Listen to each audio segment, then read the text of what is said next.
Kā jūties pēc pagājušās nodarbības? Labi, nebija kaut kādi iekšējie protesti, par ko mēs runājām, kas mēdz gadīties. Man arī par to ir prieks. Nu tad, ziniet, ko es gribētu? Es gribētu, lai jūs izdarītu vēl vienu lietu.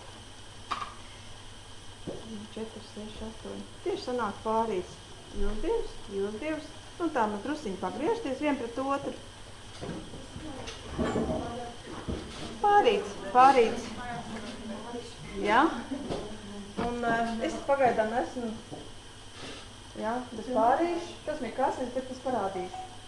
Nu, sāk vienalga, kurš no jums, un jūs savam partnerim pasakiet sekojošu frāzi. Tu esi vislabākā, es tev uzticos, tev viss noteikti izdosies. Bet ar ticību un cerību, ka tā tas ir. Pleciņi.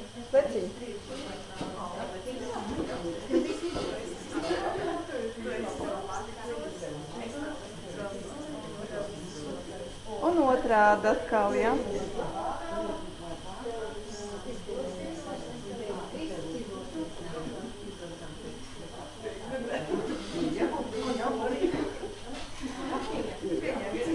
Es jums gribu teikt, ka šis te, atcerieties tagad šīs te sajūtas, kādas jums ir iekšā, bet es gribu pateikt, kāds man bija sajūta. Ar to mēs sākām coaching seminārus Kievā. Tas bija pirmais, ko mums liktā izdarīt. Man iekšā bija kungs, kuras esmu nokļūst. Sākamies ar to, ar ko mēs tālāk beigsim. Bet ejot tām dienām, un tur vēl viss kaut kas bija par tām dienām, tās sajūtas beigās bija nesamierināmas ar tām, kādas ir tagad sākumā. Mēs katrā nodarbības sākumā un beigās tā izdarīsim, un jūs redzēsiet, kā jūs jutīsieties kaut kādā pēdējā dienā, kad mēs tiekamies. Un tas atkal ir bišķīt jūsu pašu ziņā, ja? Tas ir ļoti svarīgi. Nu tad ko? Šodien mūsu plāns ir meditācijas, kā jau mēs runājām. Es atkal gribu teikt, ka es visā tajā bišķiņi iemetīšu aci. Un tagad jautāju, vai enerģiju, mazdrusiņu enerģiju saņemt caur ļoti vienkāršu un īsu meditāciju tagad vēlties, vai pēc tam, kad es paskaidrošu, kādas ir meditācijas? Kāda ir diena bijusi? Spraiga diena. Tagad darām to. Es jums pateikšu, kā tas būs, jā? Pēc tām meditācijām. Nu, ja viss piekrīt, man ir pilnīgi vienalga. Labi sarunāt. Nu, tad meditācijas. Kādas ir meditācijas? Vēl par to. Vai jūs zinat, es domāju, ka zina, kā jūs apziņu uztver to, ko jūs klausaties, un par to, ko jūs klausaties un piefiksējat? Vai jūs zinat, vai jūs nezinat? Kāda ir atšķirība? Tikai starp klausīšanos un kaut kādu svarīgu momentu pierakstīšanu. Ir atšķirība. Un vai jūs varat pateikt, kāda? Kā jūs domājat? Kad es to izjūtu tā, kad es klausos, tad tas man it kā aizliek garām, bet ja es pierakstu, tad es zinu, kad es to noteikti gribētu apskatīties un pārdomāt pēc tam, ka tas man ļoti ir aizskārts, teiksim, sirdi. Tad es viņu pierakstu. Man tā vismaz. Jā, ļoti jauki tā arī ir. Informācijas teicu uzņem dažādi, jā, bet es gribu vērst uzmanību, kā jūs turat pilspālu. Šitā. Un jūs ziniet, ko dara šādi te cilvēki? Šādi te cilvēki met krustu. Un kāpēc tas tā notiek? Tieši šis ir tāds lāzerītis apziņai, savienojums ar zemapziņu. Tad, kad jūs rakstat, tad jūs ļoti pastiprinat savu iespēju to, kad tas būs kaut kas bišķīt vairāk nekā vienkārši informācijas uzzināšana. Ja? Tas ir tā kā lāzerīts tajā brīdī. Bet nav arī vajadzības, es jums aizsūtīšu šos ierakstus visu, varbūt nekonspektēt, bet ja jums tiešām, jo tad jūs varat arī daudz ko nedzirdēt, bet ja jums tiešām, ir kaut kas, to vajag, tad pierakstiet.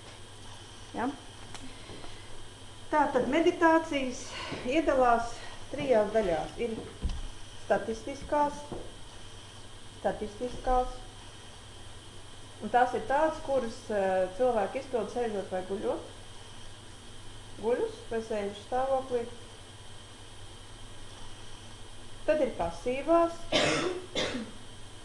kad, tu meditē un it kā vienkārši vēro vai nu savus domas, it kā no malas, vai no elpošanas, atseko, ja?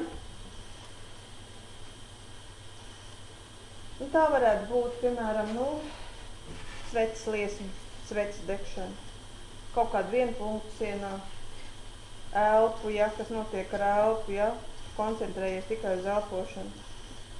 Ja.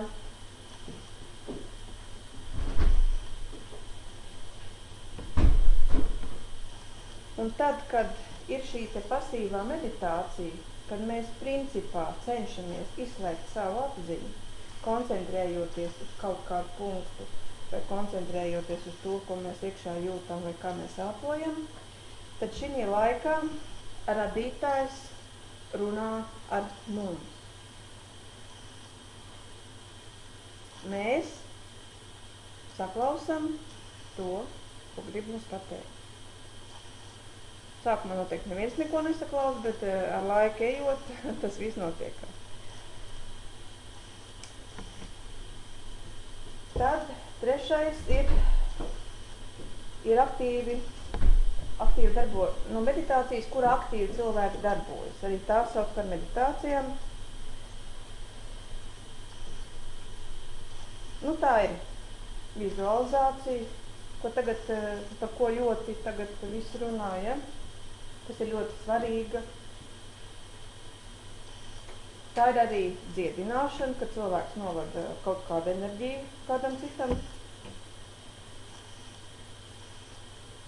Tāpat tādā veidā mēs varam ceļot pa mūsu iepriekšējām dzīvēm, par mūsu nākošajām dzīvēm, arī tādas iespējas ir cilvēkiem, protams, attīstīt. Un tad, kad mēs šādi meditējam, tad mēs uzrunājam radītāju. Ja mēs, piemēram, vizualizējam kaut ko, tad mēs radītājiem sūtam informāciju, visumam sūtam informāciju par to, ko mēs gribam, kas mums ir būtiski. Aktīvās meditācijas vēl ir dinamiskās meditācijas, kuras veic jau kustībā ar konkrētiem mērķiem. Un tās var būt gan spontānas, haotiskas kustības, un parasti viņas ir ar tādu domu, lai atbrīvotu ķermeni un organismu no dažādiem enerģētiskiem blokiem un aizbloķējumiem. Un šādas meditācijas tad strādā uz mūsu emocionālo, mentālo un astrālo formu. Atcerieties, mēs runājam par ķermenīšiem. Tad šādas dinamiskas meditācijas tieši uz šiem ķermeņiem arī strādā.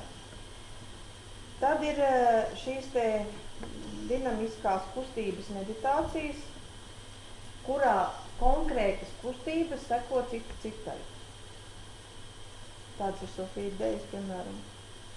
Internetā varbūt var uztačināt un apskatīties, kā tas ir, ja? Sofija idejas. Un atkal šādā te veidā konkrētas kustības izdarot, atkal notiek izmaiņas mūsu šajās te formās. Ja? Mūsu aurā. Un tad ir vēl pie dinamiskām meditācijām mēs varētu kolektīvās, tad kustības kolektīvās. Tās ir kaut kādas indiešu dejas. Indiešiem katrs pirksts nozīmē kaut ko, ja? Dažādas iezīmiešu dejas, ja, ko viņi dejo. Mēs tik skatāmies, ka viņi tur kratās, bet īstenībā viņi kratās ļoti pārliecināti. Viņi zina, ko viņi dara, viņi zina, kāpēc viņi to dara, ja? Un tā īstenībā arī ir dinamiskā meditācija, ko viņi tur nodarbojas. Un tieši šādā te kolektīvas kustību meditācijās cilvēki saņem tātad kolektīvo enerģiju. Mums ir arī kolektīvā enerģija. Ja? Tātad tas viss notiek ar kaut kādu domu, viss, ko cilvēki dara meditācijās, ir ar kaut kādu konkrētu domu.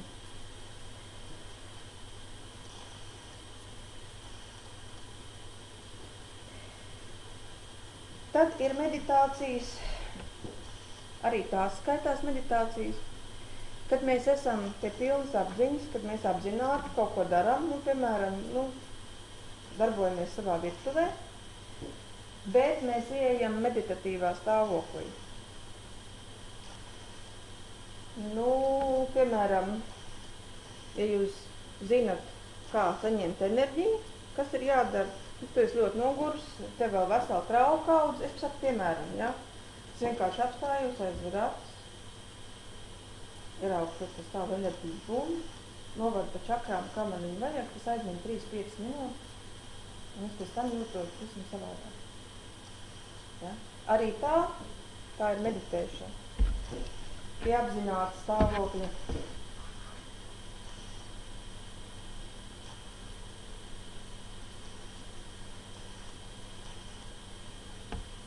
Tāpat tie cilvēki, kas nodarbojas ļoti tā izteikti ar sevi, viņiem ir kaut kāds konkrēts mērķis, mēs to dzīves riteni atcerties pagājušreiz. Viņam tagad vajag attīstīt, cilvēks ir nolēmis, ka viņam vajag tagad attīstīt šo te garīgo pasauli. Un viņš zina, ka, lai atvērtu cilvēkus pret sevi, viņam vajag panākt kaut kādu rezultātu. Viņš zina, ka sākot saskarsni, viņam ir vienkārši jāapstājas, iekšēji jāelpo un caur mīlestības čakru jāsūt jums beznosacījuma mīlestību. Tas aizņem atkal minūti, 2.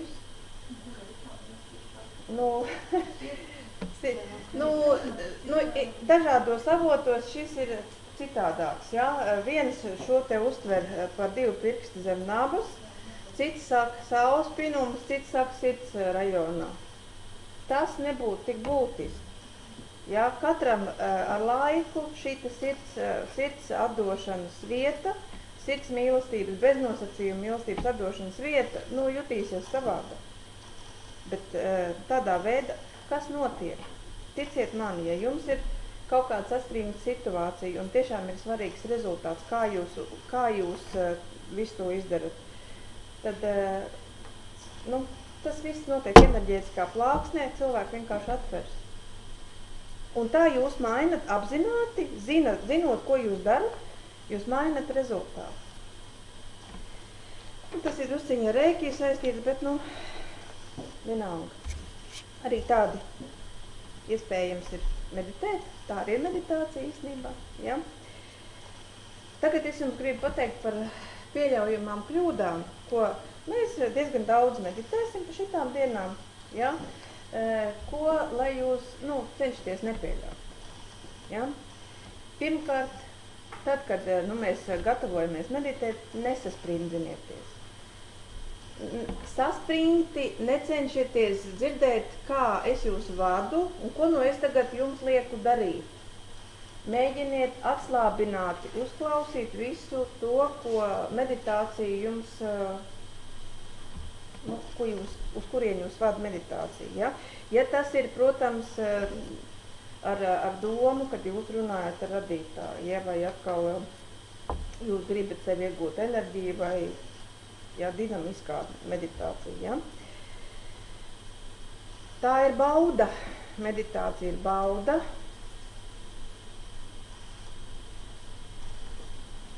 Nevis pienākums. Iekšējais pienākums tagad kaut ko sasniegt, kaut ko redzēt, kā mēs runājam par tā bumbām. Ja? Es saku, redzu bumbu augšā, man te pateica, bet es redzēju priekšā. Labi, ka jūs redzējāt priekšā. Jums nav tagad šī bumba apziņā jāmet mudīgi uz augšu, jo redz, man meditācijā teica, ka jābūt tur, es redzu viņu šeit. Ja. Tā ir bauda, tā ir atslābināšanās. Un saspringzinājumam tur nav vispār nekāda pamata būt. Un atkal, ja iet runa par koncentrāciju, par to, kur vada jūs kaut kāds audio teksts vai vadītājs, ja, atkal vērojam, bet nesasprindzināti. Protams, tas viss ir laiku attīstāms un attīstās. Un atkal, meditācijas mērķis, uz kurien viņi ved, ir labi, ja viņš ir sasniedzams, ir labi, ja var sasniegt, bet atkal baudot. Ja, nevis kaut kā savādāk.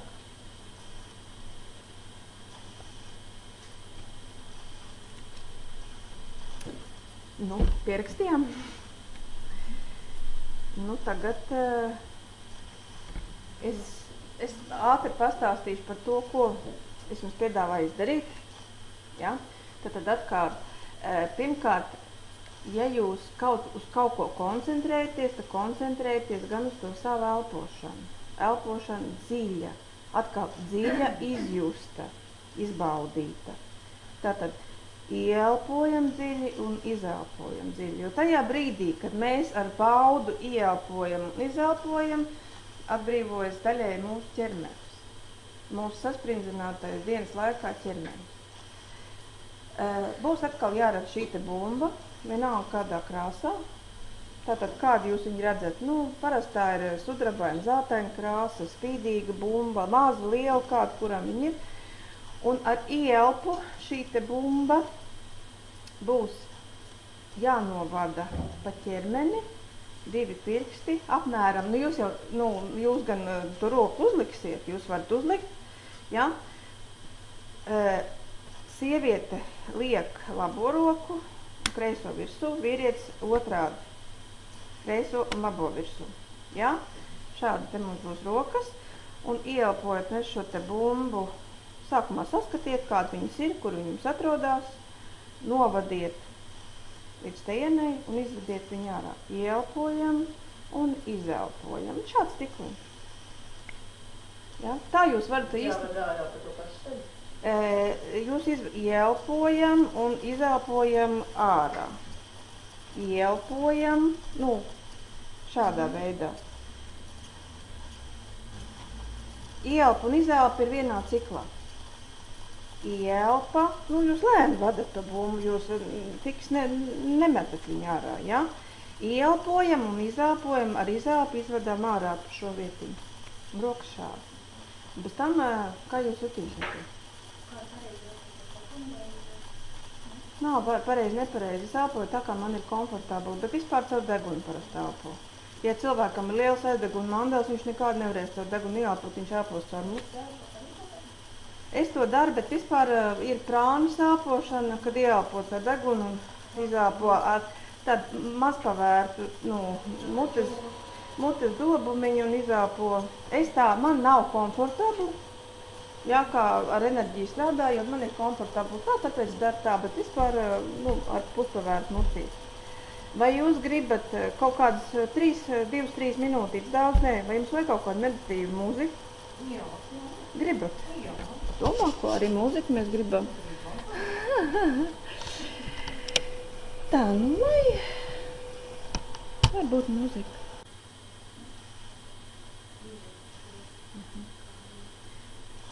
Drusku pa pusē tikpat kā maz. Iekšējais bērns mūsos atraisās tad, kad mēs kaut ko, ejot pa dzīvi, ļoti vēlamies. Es gribu, bet nevis es gribu no kājām un ar tām asarām, to plusu un mīnus, nē. Jo kā mums ir? Mēs ejam pa dzīvi ar visu, ar ko mēs katrs sevi esam apkrāvuši. Mēs jau tas, kas mums riņķī, darbības sfēras, varbūt entās, realizācijas. Mēs katrs pats sevi apliekam riņķī ar to, ko mēs gribam būt, ja? Un ejot pa dzīvi, mums jau, kad, teiksim tā, 30 un plus, parasti cilvēki jau vairs īsti neko negrib. Es nerunāšu par izņēmumiem, bet vispār tendence pēc 30 jau vairs, tāpēc, ka ir, cilvēka dzīve ir nomocīta. Viņi ir kaut ko gribējuši, 15, 17, viss cilvēkam liekas, tas, taču visu es sasniegšu. Un tad aplaužās, un tad neizdodās, un tad ir visādas situācijas, kas tev ielieks, rāmī, un tas iekšējais bērns, viņš tā kā bišķīt ir aizgājis gulē. Un tajā brīdī, kad jūs kaut kā ietekmē, atkal izdomājat un sajūtat to lielo vēlmu, tad jūsos dominē. Šie te trīs ir visi iekšējais bērns. Kā jums liekas, kā jūs jūtaties tad, kas ar jums notiek tad, kad iekšējais pieaugušais viņam virsroku? Kā tās pamācības varētu, tieši, kas tieši ir tas, kad...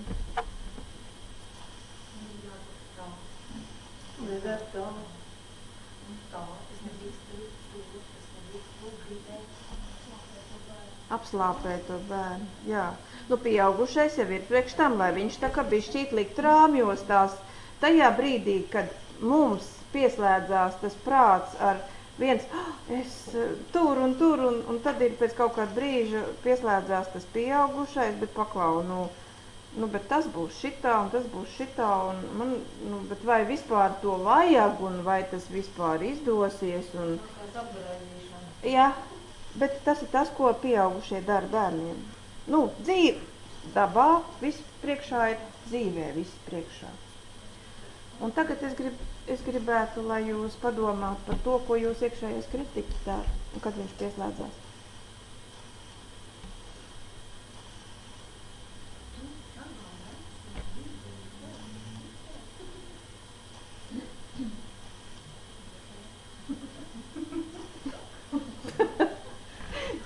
Tieši tā, iekšējais kritiķis ir tas, ko jūs te 2 reizes teicāt, tās abas reizes, es jau vairs neatceros, kur, es negribēju jūs pārtraukt. Tas ir iekšējais kritiķis, jā, kad, tu dari, kā tu dari, jā, un tu nedari varbūt tik labi, kā vajadzēja darīt. Kāpēc tu tā izdarīji, nevis... Tās šķautnes ir dažādas, bet kritiķis ir tad, kad pieaugušais bišķiņi ved pie prāta, bet kritiķis ir tas, kas jūs noliek pie vietas. Tu savā... Pieaugušais vienmēr ir tā, ka aizrāda tas pats kritiķis, un tur ir ļoti tā robeža. Es teicu, tur tās šķautnes ir, jā, bet kritiķis vairāk ir tajā, ko Guna teica, tu savā vecumā.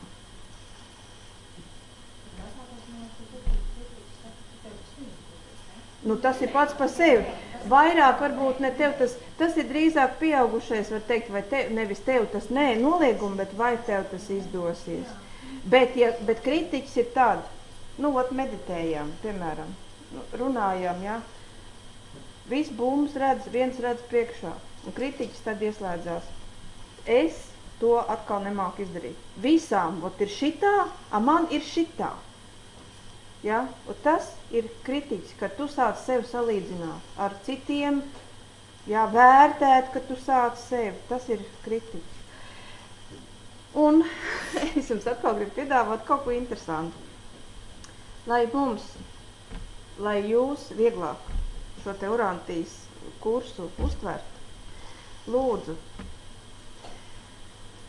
ar aizvērtām acīm, minūtīti 2, mēģināt saredzēt sevi iekšā. To jūs varat redzēt kā konkrētu personu. Jūs varat saredzēt vienkārši kaut kādu formu, ja? Jūs varat sajust it kā to vietu, kur tas varētu būt. Tam nav jābūt standartam, katrs savādāk. Bet saredziet iekšējo bērnu uz savu ekrānu. Tā ir iekšējā redze. Jūs aiztaisīsiet acis un ar iekšējo redzi mēģiniet saredzēt savu iekšējo bērnu, kur viņš ir, kāds viņš izskatās. Viņš varbūt pavadījis dārzā jums sēdēs. Viņš varbūt sēdēs pie jūras. Pilnīgi vienalga. Tā ir jūsu izvēle. Tad iekšējo pieaugušo un tad iekšējo kritiķu. un mēģinat ar apziņu, jo jūs jau esat pie apziņu, aprunāties, sasveicināties ar katru no viņiem, jo viņi ir jūsos, viņi ir jūsos, nu ne kā konkrēta personas, bet kā izpausmi. Un mēģiniet pateikt, ka viss, ko jūs šodien darīsiet, būs tikai jums par svētību. Un, nu, it sevišķi iekšējais kritiķis pie tā vēršties, lai viņš necenšas šovakar jums traucēt uzņemt to informāciju. Mēģināt viņus visus sadot rokās vai apķert visus kopā. Parunājiet ar viņiem. Labi? Vajag mūzika vai nevajag? Klusums varbūt. Bišķīt vajag kaut ko, ja?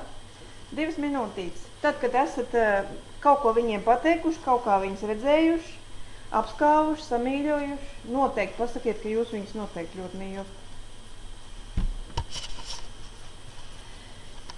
Tā, tu lietās.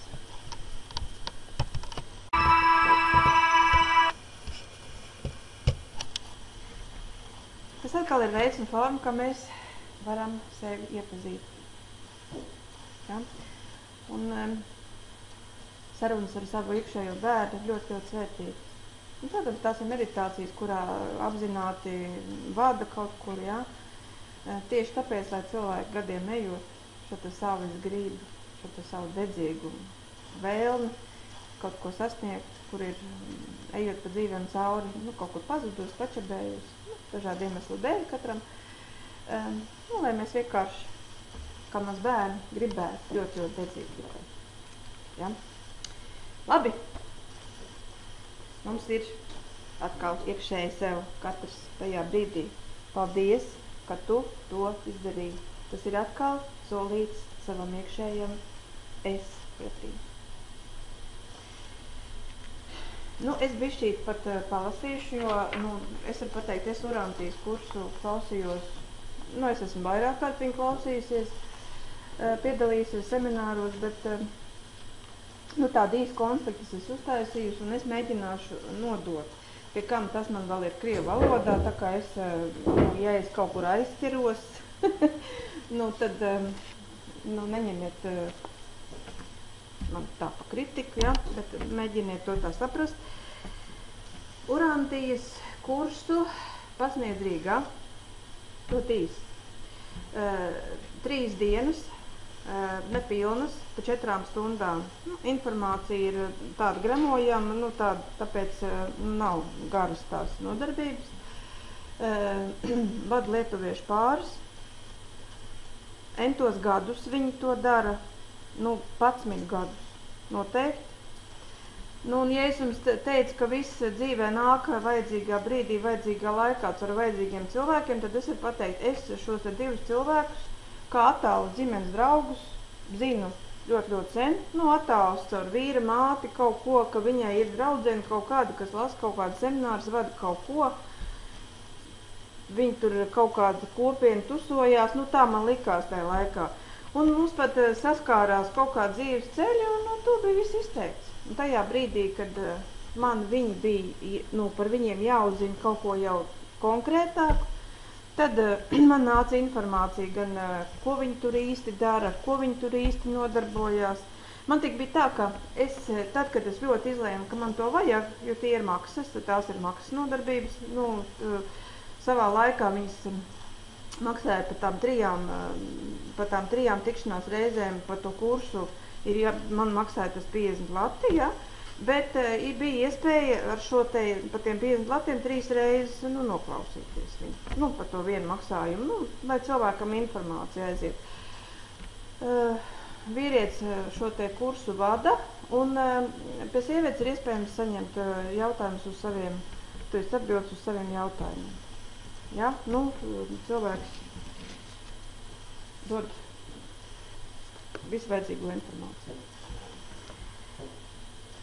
Nu, tā ļoti vispārināti izbrauksim cauri. Kādā laikā tad mēs tagad dzīvojam?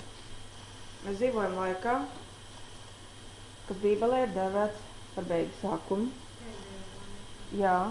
Bet, nu, tur ir tie termini, ja es neesmu tajā lietā eksperts, ja, bet aptuveni tā. Citur to sauc par zelta gadsimtu, avoti dažādi, ja. Maiju kalendāra beigas, par to arī drusciņi. Kas tad ir šis te maiju kalendāra beigas? Tas nozīmē to, ka mūsu mīļā planēta Zeme maina, pāriet ar visumu citās vibrācijās.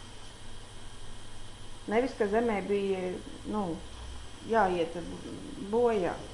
Tāpēc beidzās maiju kalendārs. Un ko tas nozīmē?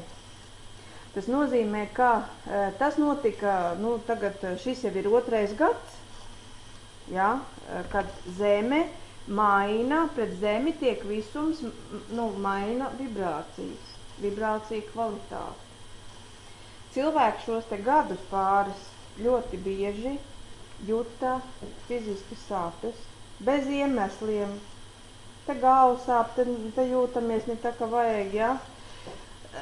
Tas ir pilnīgi saprotams, jo izejot no tā, kādas mums katram šīs vibrācijas ir, bet mēs vibrējam tajā unisonā, kādā visa Zeme un kādā visuma. Un tagad visumām vibrācijas pret Zemi mainās, un mums šo te pāris gadu laikā pa lēnam ir jāmaina šīs te vibrācijas. Tas ir tik smalki, ka pat visa farmācija, kas ir, zāles, preparāti, farmācija, kas ir veidota, viņi ir veidota pēc vecām visuma vibrācijām. Bet padomājiet tagad tālāk. Zāles ir uztaisītas cilvēkam pēc vecām vibrācijām. 2 gadu laikā mēs esam kopā ar māti Zemi pārgājuši citā vibrācija līmenī. Mums viņas ir, es saku caur fiziskus, sliktumu, varbūt sāpēm, kā kuram, bet 2 gadu laikā tas viss ir noticis. Jo, saprotiet, ja jau Dievs vienkārši būtu izdomājis, kad viss vienā dienā samaina vibrācijas, tad, protams, viss Zeme tā arī gan Zeme aiziet bojā, gan cilvēki aiziet bojā, jo nevar dzīvot. Tas nav iespējams, dzīvības forma vairs nevar. Viņš to 2 gadu laikā, tas viss arī saudzīgā veidā, tas viss ir izdarījies. Bet tagad, padomājiet tā tālāk, vibrācijas mums ir savas, bet farmācija, zāles, ko mēs lietojam, ir bišķīt savādāk. Iedarbīt vairs. Medicīnā vispār, kam ir zāles. Pamatā zāles ļoti meistarīgi apslāpē mūsu simptomus, sāpju simptomus. To farmācija ir meistarīgi izdarījusi. Sāp galva, iemet ripu, vispāriet, sāp tas, iemet ripu, vispāriet. Tā kaut kā. Tas ir diezgan tā nopietni. Un tad, ko šis urantijas kurs man deva un kāpēc es to iekļāvu šajā te sarunā ar jums 4 dienu? Es sajūtu vistiešāko saikni ar šo te savu augstāko es. Dvēselīti, garu, ar abiem kopā, savu augstāko es. Un ko tas, kā es to izjūtu? Tas mans augstākais es nekad man nesaka, kas man gaida, kas man būs rīt, kas man būs pairīt. Bet es zinu, ka vienmēr tas ir kopā ar mani. Un tas man ļauj sajust sevi kā mīlētu un kā ļoti novērtētu. Un es zinu, ka viņš ir kopā pilnīgi ar mani visur. Un kad visam tam, ko es daru, viņš jūt līdz. Es saku, viņš, iekšējais es, jā, augstākais es, dvēseli gars, jā. Un vienmēr dod stiprinājumu. Un tie cilvēki, kas ir atraduši šo, es tā pirmajā reizē teiktu, atrast tieši saikni ar visumu, ar radītāju, ar Dievu, arī tā var to visu teikt, ja? Un kas šo tiešo saikni ar augstāko esi, ja, ir atraduši. tie parasti ar pavisam citām acīm, ar pavisam savādākām acīm skatās uz dzīvi un uz pasauli vispār kopumā. Un, protams, uz šiem te visuma likumiem, kur ir, neatkarīgi no tā, protams, vai mēs tam ticam vai neticam. Un kā man tas atvieglo dzīvi? Es tajā brīdī sapratu, ka man nav jātiecās būt ideālai. Ka es vienkārši, zinot, ka kaut kas vada, es varu būt atslābinātā tādā stāvoklī.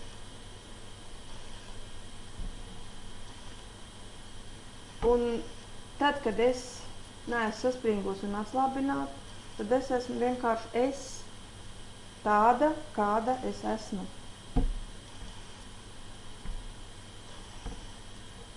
Jo tikai tas īstenībā, kas kļūst par to, kas viņš iekšēji ir, spēj noiet šo savu ceļu. Iemācīties, iziet cauri visām savām mācību stundām un sasniegt savus dzīves mērķus. Tad, ja jūs esat īsti jūs ar visu, kāds jūs esat.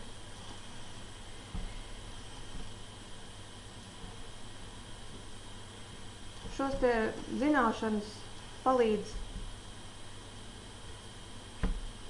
atbrīvoties no šī iekšējā saspringuma. Man jābūt tādai, man ir jāizdara tas, man ir jāizdara šitais. Un arī trauksmē. Es to nepaspēšu, es to neizdarīšu.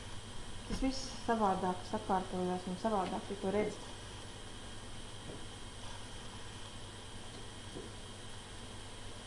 Un tajā brīdī, kad ir situācijas, kad mēs vērojam cilvēkus, ja, kad blakus, piemēram, tādus, kas ar sevi tur savu izaugsmi īpaši nenodarbojās, bet viņiem ir viss. Vai vismaz daļa no tā, kas nav jums.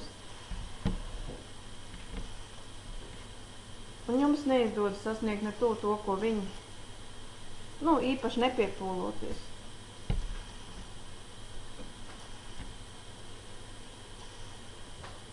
Tad, kad tā skatās, liekas, ak, Dievs, kas viņam nekaiš, ja viņiem ir kaut kas vairāk nekā man, kāpēc tā?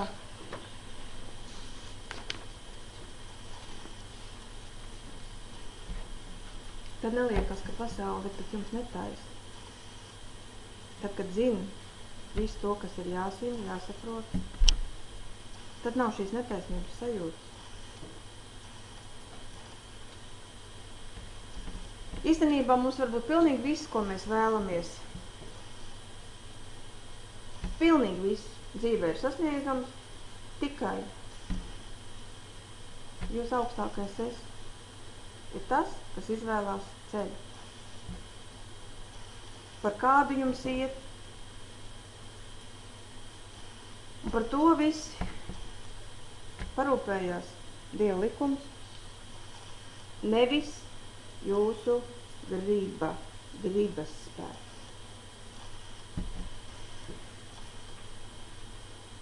Un pat tad, ja jūs ļoti cenšaties un gribat kaut ko sasniegt vēlamo rezultātu, to es saku savus piemērus.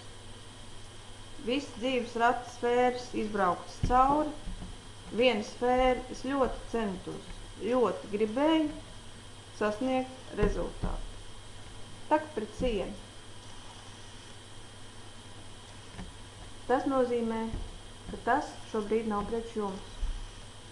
Ka jūs vai neesat tam gatavi. Pamatā šāds pārbaudījums jūs vienkārši neizturētu.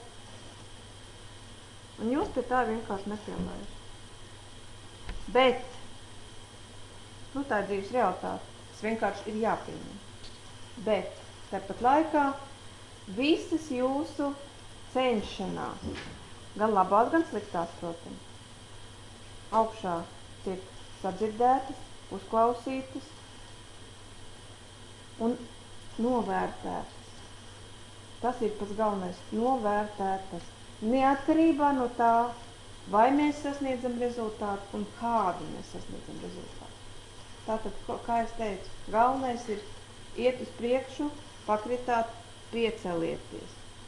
Ejiet uz priekšu, pakritāt, pustupus, kārtīgi nokritāt, atrast spēku, piecelties un atkal iet tālāk.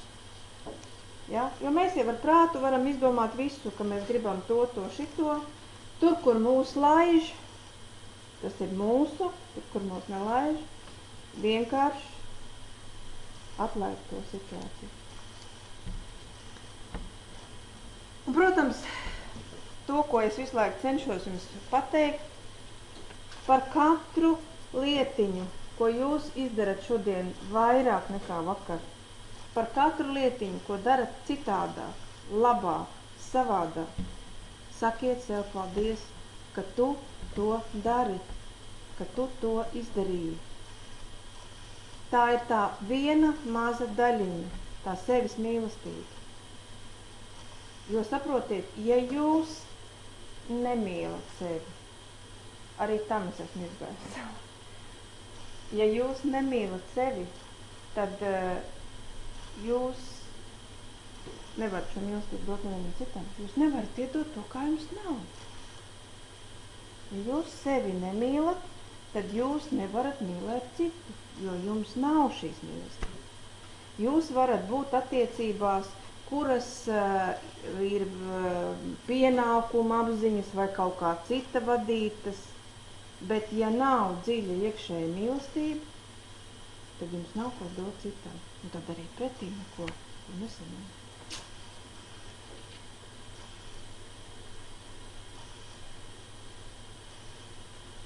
Tātad, saprotam vienu. Visas mācības mums nāk no kā? No augšas. Ja? Tālāk mēs viņus saņemam no cilvēkiem, no situācijām, dzīves. Un atkal mēs nododam kaut ko tālāk citiem cilvēkiem un radām citas situācijas. Kā es teicu, mēs esam gan cēlonis, gan sekas vienlaicīgi. Un tad, ja jūs kaut ko uzzinat pēc jūsu sajūtām, ļoti vērtīgi, droši dalieties ar citiem cilvēkiem. Droši dodiet citiem cilvēkiem, un tad jūs savā priekšā esat jau liels, un visums to redz un novērtē.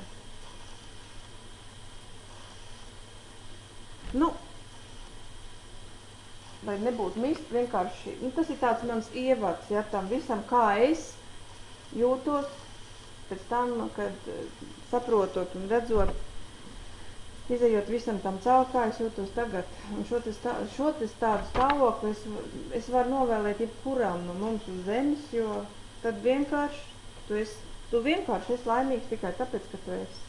Ja? Tad sāksim. Kā radās urantija? Kas ir urantija? Ja? No kurienes šīs zināšanas? Ir urantijas grāmata. Vai redzējis pat esmu viņu semināros, atklāsmes grāmata ir tik liela, ja, un tik bieza. Kur viņi radās? Viņi radās 20. gadsimta otrā pusē, un tas ir bezprecedenta atklājums gan reliģijas, gan filosofijas, gan zinātnes sfērās, un tātad bišķiņ vēsture. Šis darbs tapa no 1911. līdz 1969. gadam Amerikā, kur ir dzīvojis medicīnas doktors Viljams Sedlers. Un šajā laikā, kad viņš dzīvoja, viņš sastapās ar tādu nesaprotamu gadījumu, kad pie viņa nāca vīrietis, kurš viņam stāstīja, ka viņš it kā iekrīt tādā kā transā. Un tajā laikā, kad viņš ir šajā transa stāvoklī, viņam dod kaut kas, kāds ar viņu sarunājas, bet tā nav zemes būtne. Ja? Tad, kad viņš no šī transa iziet, viņš pilnīgi neko neatceras. tā kā nodzēsts viss būtu. Nu, tad šis te doktors citu zinātnieku pieaicināja tur tādu zinātnieku darba grupu, ja, un viņš mēģināja ar hipnozes seansiem ar šo te vīrieti strādāt, lai saprastu, kas tad notiek un ar ko tad šis te cilvēks, ar ko viņš sarunājas, ja. Bet šāda te, viņu tāda saskarsme līdz 24. gadam, no 11. līdz 24. nedēļa nekāds rezultāts pilnīgi. Un kaut kādā vienā no viņu tās saskarsmes reizēm caur šo te vīrieti pateica, ka tuvākā laikā sagatavojiet visi teiksim, svarīgos un ieinteresētos jautājumus, un visiem jūs saņemsiet atbildi.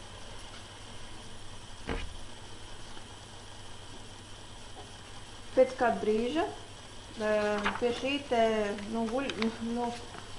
viņš ir nosaukts par guļošo subjektu, bet vienkārši cilvēku, kurš ieiet kaut kādu iemeslu dēļ trāna stāvoklī, atrada 500 lapas angļu valodā rokrakstu. Tad, kad aiznes uz ekspertīzi šo te, grafoloģisko rokrakstu, tā tas vīriešu rokraksts nebija. Bet viņam mājās bija informācija, ja? Tad sākās tās ļoti nopietni saspēļņas darbs. Šī te darba grupa mainījās, bet jebkurš jauns dalībnieks, kas nāca klāt viņai, deva parakstu, ka viņš neizpaudīs to, kas tur ir noticis. Ja? Nu tad 35 gadu garumā grupai tika dota informācija uz visiem jautājumiem par zemes dzīvi un par Jēzus mācību. Es arī piedalos semināros, tagad jau tas ir, internetā tas ir iespējams, ir ļoti interesē. Ir bieži, kad ir dzirdams mēdīji. Mēdījis ir tas, kas, es esmu tagad Inita, ja, un ja caur manīm nāk informācija, visums dod informāciju, no eņģeļu sargi eņģeļi, jebkuras citas būtnes, kas grib nodot, tad es esmu kaut kādā brīdī, es vienkārši aizveru acis, un tagad caur manīm runā informācija, tad mēdījis caur manīm runā. Tas bija droši vien tieši tas pats. Tagad ir cilvēki, šamanietis, zinu, divas to dara, amerikāņu vīrietis, to visu internetā var dzīvās konferencēs, var dzirdēt šo te mēdīju dažādu informāciju, kas tiek nodot, ja, ko grib cilvēkiem pavēstīt. Ja? Tai laikā tapa Urantī. Kas ir Urantī? Urantī visumā ir zeme. Urantī visumā ir zeme.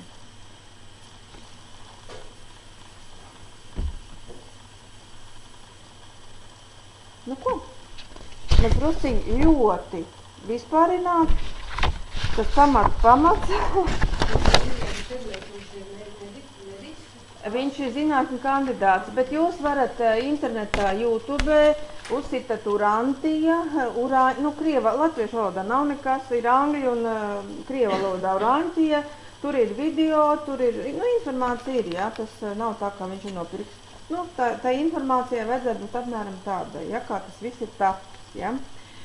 Un tagad tas pats, tā kursa, tas pats pamatprincips ir tas, kad cilvēkiem stāsta par to, tad daļu jau es pieskāros tēmai jau iepriekšējo reizi, ja, kas vispār ir zeme, ja, cik kādas ir šīs sistēmas, ja.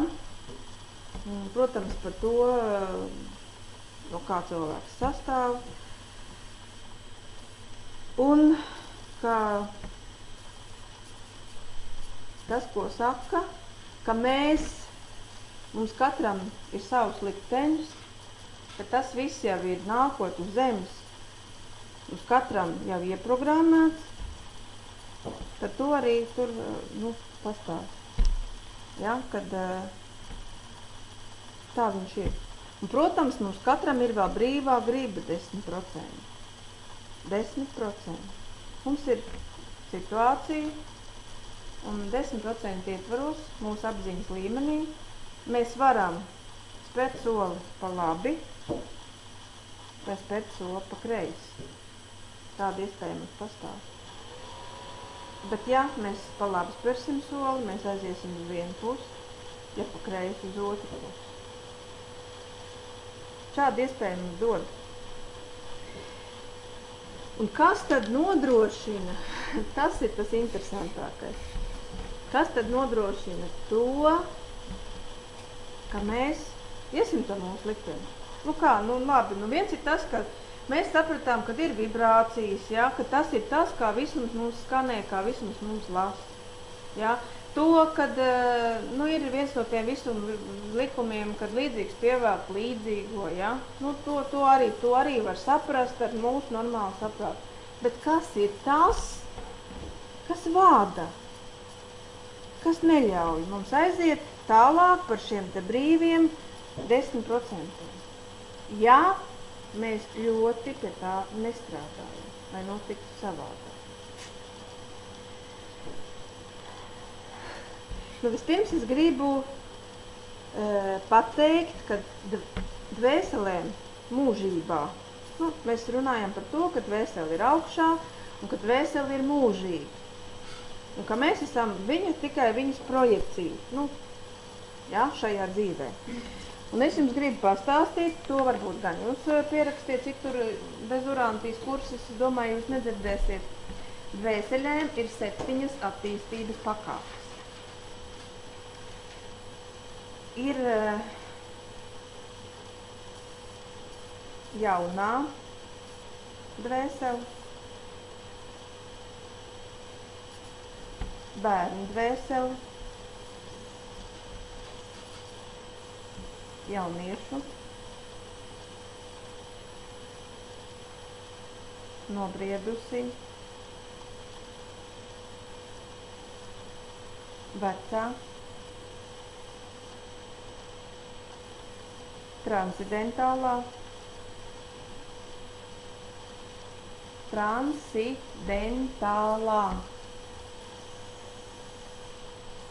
Un nezinu, kā latviski iztulkot. Bezgrannaja. Bezgrannaja. Nu, nav īsti. Latviešiem pat nav īsti šķautne. Nu, es nesaku, varbūt pierakstiet krievu valodā, jo latviešu valodā nav tāds vārds, jā, bezgrannaja.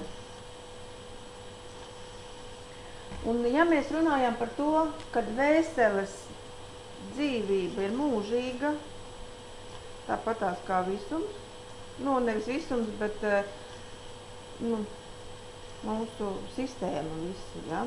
Jo visums jau ir tikai viena no šīm te. Mūsu visums ar mūsu laicīgām acīm, mūsu dimensijā ir tikai viena no šīm 14 sistēmām. Tātad, ja? Arī tad, ja Zeme pazūst ar visām planētām, tad paliek vēl, nu, cits konstrukcijas. Ja? Nu, tā es vienkāršot saku, ja? Un tagad es jums gribu teikt tā, kā nav labi, nav ko elpot. Jā, tāpēc, ka jūsu ķermenis protestē pret to visu. Tā vienkārši ir. Tas ir. Katrā dvēseles attīstības pakāpē tiek izdzīvotas 20 līdz 30 dzīves. Katrā ir 7 pavisam, un katrā mēs izdzīvojam 20-30 dzīves. Un tātad, nu, pieņemsim, nu, protams, mēs cilvēci apzināmies kā? Mēs apzināmies ar mamutiem, mēs apzināmies ar pirmatnējiem, nu, tātad no Ādama ar Ievu, tur jau varbūt vēl kaut kur iepriekš, ja? Tad dzīvoja šī te pirmā dvēsele. Lai viņi iemācītos to, ko tai dvēselē vajag, izejot, iemiesojoties fiziskajās formās, 20-30 dzīves paiet. Ja? Protams, šie uzdevumi jaunai mazai, teiksim, bērnu dvēselei, jauniešu dvēselei, pavisam citādāk uzdevumi. Ja?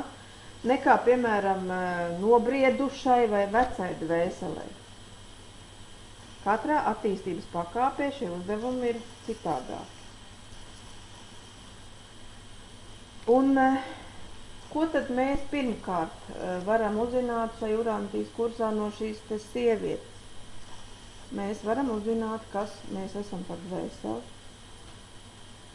Vēl kas ir dvēsele kā tāda, ir arī ar prāta attīstības līmeņiem. Nu, ja mums, piemēram, vecai dvēselē ir, lai visu, ko šī dvēselē visums grib iemācīt, Dievam vajag stipras dvēseles, ja?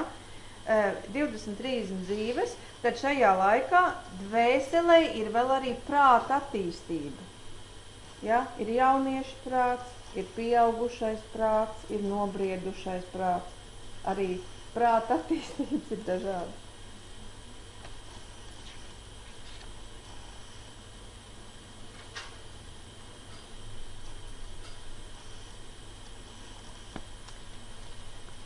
Nu tad kas notiek? Pirmajos 5 dvēseļu attīstības līmeņos pamatā šīs te dvēseles šo pieredzi uzkrāja un dzīvo. Vienkārši uzkrāja un dzīvo.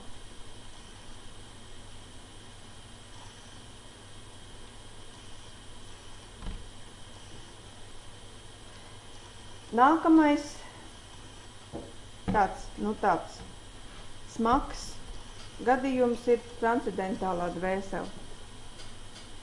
Transcendentālā dvēsele ir pirmspēdējā kategorija. Un kas tad ir šai transcendentālai dvēselē par uzdevumu? Pamatā atstrādāt sakrātos parādus. Un paskatoties uz šādu cilvēku dzīvi, liekas, tam gan neiet. Neiet. Jā, jo mēs parasti nākot uz zemes ķipa, lai atstrādātu parādus, nespējam, nemākam, nevaram iziet pārbaudījumiem cauri un sakrājam vēl lielākus parādus. Nepareizi reaģējot uz situācijām, uz cilvēkiem. Tā kā ar cilvēks ar savu prātu to dara, nevis tā kā mums pēc visuma prātu vajadzētu to darīt.